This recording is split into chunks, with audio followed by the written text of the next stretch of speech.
എല്ലാവർക്കും നമസ്കാരം. ഇന്ന് ഡിസംബർ 9 അന്താരാഷ്ട്ര അഴിമതി വിരുദ്ധ ദിനം.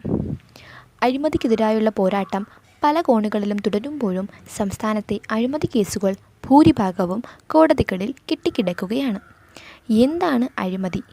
പൊതുസമ്പത്തിൻ്റെയോ പൊതുജനാധികാരത്തിൻ്റെയോ ചൂഷണമോ ദുരുപയോഗമോ ആണ് അഴിമതി. അഴിമതിക്കടിമപ്പെടുമ്പോൾ ഒരു സമൂഹത്തിന് ധാർമ്മികതയും നൈതികതയും നഷ്ടപ്പെടുന്നു. ഭയമോ നിയമവ്യവസ്ഥയോട് ബഹുമാനമോ ഇല്ലാത്ത സമൂഹമായി അവർ പരിണമിക്കുന്നു.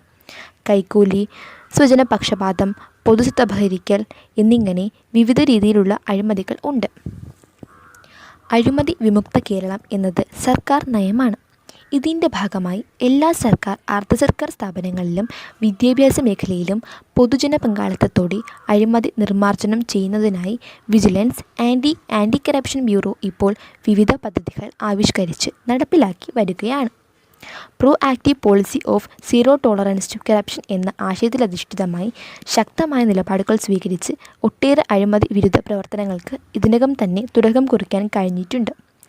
അഴിമതി നടന്നതിനു ശേഷം അന്വേഷിക്കുക എന്ന പാരമ്പര്യ രീതിയിൽ നിന്ന് വ്യത്യസ്തമായി അഴിമതിക്ക് അവസരം നൽകാതെ ആയതിൻ്റെ ഉറവിടം കണ്ടെത്തി ഉന്മൂലനം ചെയ്യുക എന്ന നൂതന രീതി അവലംബിച്ച് ക്രിയേറ്റീവ് വിജിലൻസ് എന്ന സങ്കല്പമാണ് നാം ഇപ്പോൾ മുന്നോട്ട് കൊണ്ടുപോകുന്നത്.